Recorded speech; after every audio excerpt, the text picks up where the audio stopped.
financially, it's a complete burden. It's really broken me.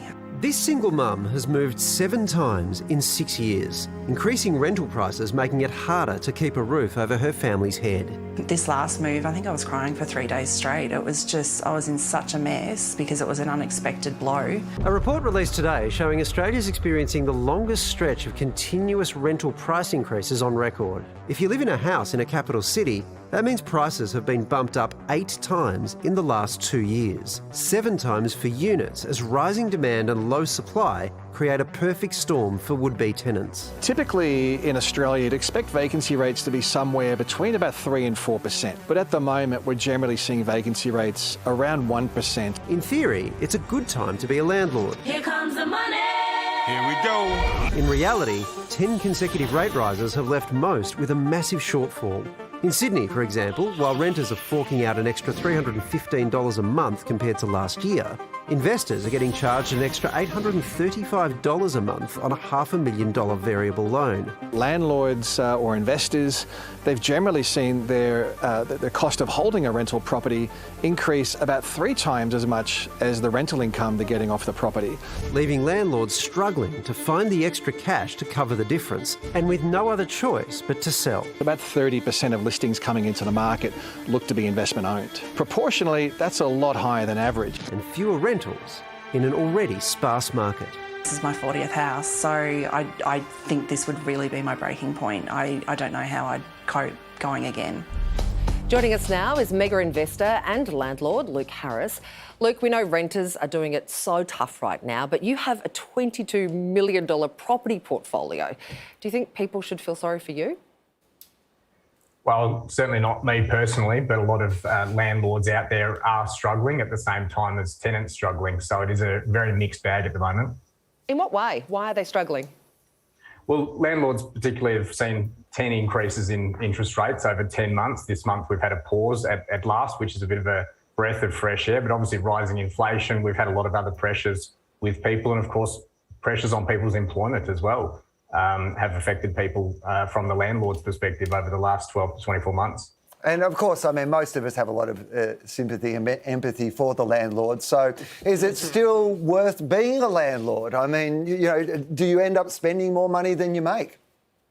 Well, I think it is worth being a landlord if you're treating it like a business. And unfortunately, a lot of people dabble in property and see if it works out, but you've got to treat it like a business and look at the financials to see if it's actually working for you. The idea of treating it like a business is, I guess, the interesting bit, Luke.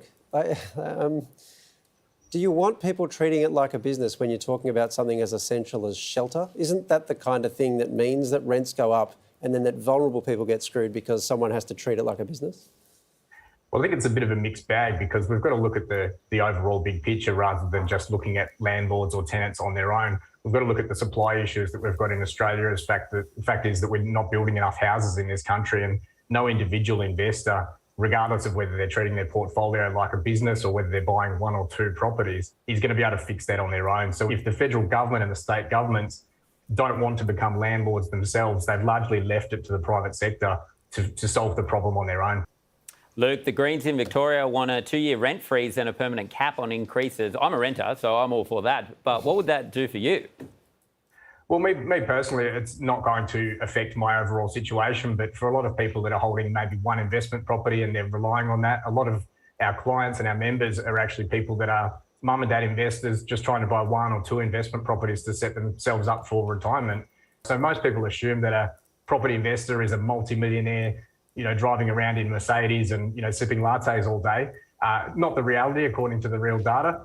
For me personally, it wouldn't make a huge difference. I don't necessarily agree that a rent freeze or a rent cap is the right way of handling it. However, Queensland's just introduced it. Victoria, you can only increase the rent once every 12 months. And I do agree with limiting the amount of times that you can actually increase the rent. There are a lot of landlords out there that operate their property portfolio completely the wrong way. And I think the new legislation that's come in to protect tenants' interests and tenants' rights is actually a positive step forward. And Victoria was the first to move probably 24 months ago now. And we see the other states stepping into line to help make sure that tenants have the right protection. And finally, Luke, if you don't mind me asking, obviously, what car do you drive and what coffee do you drink? Well, when I'm in Melbourne, I'm in Early Beach at the moment. When I'm in Melbourne, I drink a latte, a strong latte. And at the moment, I'm driving a 1993 Hilux. Down to earth. There Love we it. go. When you said that's the coffee you have, it sounded like you were giving Will your order. I'll give you my address. You're welcome to deliver it anytime. I just hope I don't go to the wrong house. Hey, Luke, thank you so much for your time. Appreciate your time. Thank you. He was a pretty good sport, but he He makes a good was. point about not enough housing stock out there at the moment. We are so far behind in terms of homes in I Australia think being we've got to built. support people like Luke. I think we need a 31st home buyer scheme.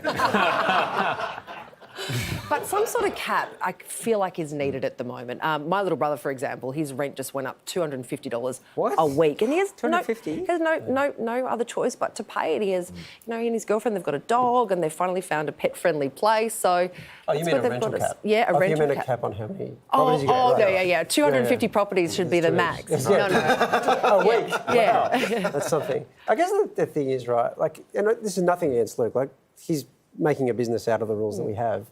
But I guess as a society, we have to figure out, do we want that to be the way people make money? Because normally, like if you set up a business, it's because you're producing something that someone then, there's production involved.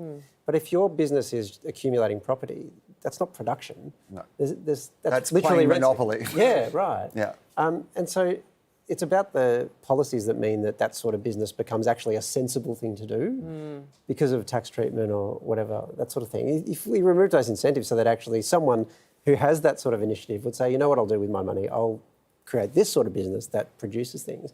Then I've got a feeling you have a very different conversation, right? And I think if you get, but I also think if you get to the second house or the third house, you should actually be punished by the more houses you have. So, like the fourth house, you have to rent it to someone who has like an incontinent dog.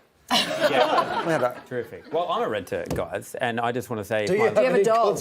No, well, I'm incontinent. I think that's the issue for my landlord. I just want to say sorry for everything I've done.